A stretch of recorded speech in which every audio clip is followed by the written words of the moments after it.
Please bring back the cool pipe smoking wizards. Uh-oh, retard alert! Retard alert, class! Presenting the Short Bus Veteran!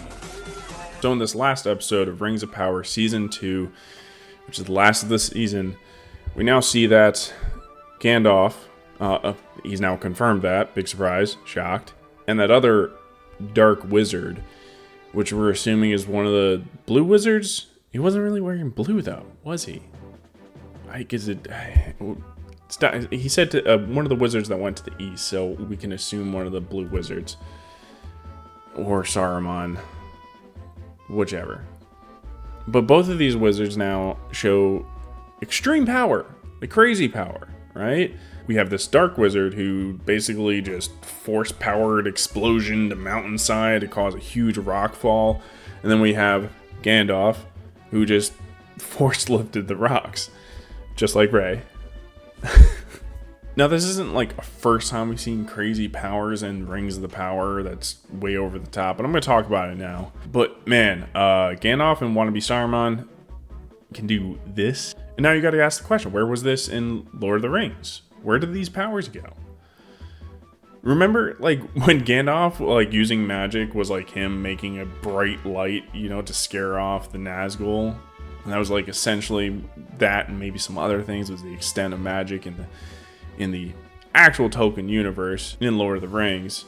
Now I get it, in the Silmarillion, you know, you go back farther and magic was stronger, but it was never to the point where they're force exploding mountains. And look, this ultimately becomes an issue of power scaling in this universe. Rings of Power wants to do like big flashy magic, but Tolkien's universe doesn't really do that.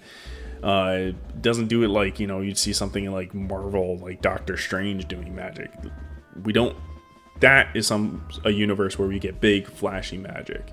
And yes, in the Fellowship of the Ring, the movies, we do have Gandalf and Saruman kind of doing a force pushing type fight. And yeah, it wasn't like that in the book, but it wasn't over the top. Nothing like this. And so this like becomes an issue of power scaling when we have Gandalf doing force lifting rocks back years ago, but can only do big light later.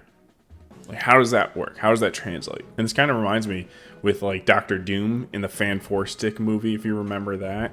Like right in the beginning, he's like blowing up people with his mind with no problem. Then later in the movie, all of a sudden, that power is gone. So they just took a cheap, like flashy scene of him using like crazy powers, and then for the plot convenience later, because we can't have him using that power against our heroes, that will just be unfair. It's like, well, okay, cool. Then don't put that in the beginning when you're writing this stuff. So like this power scaling issue, I'll see it like most commonly with anime, and then a more common issue of power scaling. There's different ways you can have issues with power scaling. So like you'll have like in anime a main character goes up against what's basically a god in that universe. So what do you do after he defeats this, you know, basically god of this universe? Well, you either nerf the main character. I think like Bleach, they keep taking like powers away from him or took power away from him some way. I don't know. You could do that, or you can make him go up against even stronger gods. Either way, both of these solutions usually feel cheap. You know, a good example would be like Naruto, right? Where you go from Naruto facing a god of the ninja world, and then in Boruto, he struggles against anyone. Like, how can you be so powerful in Naruto and then have any issues with anybody in Boruto? Not that I'm watching Boruto, but it's like, yeah, you can't really do that. It's just, it feels cheap at that point. It's because they didn't plan out Boruto when they were writing Naruto. And yeah, throughout Naruto and the series, there were power scaling issues amongst, and even in that, because like, hey, they're thinking when he's writing this, he's thinking maybe season 1, season 2. He's not thinking season 8, season 9. And this is why with power scaling, especially with magic or magic like powers, power scaling can be such an issue. Like Dragon Ball Z, man, you start having the power to blow up worlds. It's like, okay, so how do you create conflict later? Dragon Ball Z does tend to do a good job at like making there feel like there's still tension with the characters, even with how powerful they are. It's not easy though. But like with this Doctor Doom type of situation, we run into a different, more annoying issue. Magic is used with all flash and no substance. Why did the light in Lord of the Rings matter? Why was that cool? Not necessarily that flashy, besides the fact that it's a literal flash. I'll use a better example. But why does an explosion, which is usually cool, explosion usually equals cool, in Rings of Power, not really matter?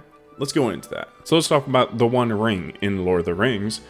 What does that do magic-wise, right? Obviously, the wielder, the person who puts it on, turns invisible, right? So that's some magic. But there's a lot more to that. There's a lot more substance to that. Besides just the invisibility factor, it also magically corrupts the person. It allows Sauron to see the person in the unseen realm and kind of find them. It also, and this really isn't shown in the movies, but more in the books, it allows people to understand other languages. So I think in the second book, you have a scene where Samwise puts the ring on, or even when Frodo has it on, they're able to understand Shelob, I believe. Even so, you know that like Sam puts it on, he's able to understand the orcs when they're talking about Frodo after being stunned by Shelob, and they're using black speech, so he wouldn't be able to understand them without the ring. So that's some magic. Substance. And of course, when we say one ring to rule them all, the one ring is supposed to control all the wielders of the other rings. Very commonly, people refer to the magic system in Lord of the Rings as soft magic, as the example of soft magic. And some people think that means that soft magic doesn't have any rules, but that's just not true. There are some rules, right? Like I said before, if you put the ring on, unless you're a certain person, unless you're Tom Bombadil, the ring turns you invisible. Now that's a rule being set in. At no point, and like I said, minus with Tom Bombadil, but there is a lore explanation why Tom Bombadil doesn't turn invisible when he holds the One Ring. You know, if the ring all of a sudden starts turning some people not invisible, or if the ring just melted somebody who put it on and there's zero explanation of how that happened, that's boring. That would be an example of flash with no substance. It's a plot convenience. And that's what magic, in a lot of stories, and especially in Rings of Power, tends to become used as a plot convenience. And that's why power scaling is so important when building a magic system, because it helps prevent you from using magic as a plot convenience and more than as a storytelling tool. Either way, when writing a magic system, if you're writing a soft magic system where you have less rules, make sure that the rules you do make, don't break them. Don't use plot convenience. That's usually why I typically prefer a harder magic system, because there's more rules, and then it doesn't allow the author to be able to use magic as a plot convenience as easily. And when power scaling, if you have a character being able to one-shot a troll in an early scene, make sure he can one-shot a troll in later scenes. Or at least there better be a good explanation of why that is. Otherwise, you're just making flashy stuff with zero substance, and you're boring everyone. But as always, guys, if you made it this far, I really appreciate it. But also keep in mind that you're retarded. But that's only because everyone is retarded. It is a fact of life. But you can either be retarded and ignorant, or you can be acknowledging the fact that you're retarded and be really cool and subscribe to the channel and become a part of the Autistic Warrior clan, where we're retards, but we're not losers. Cruising down the highway.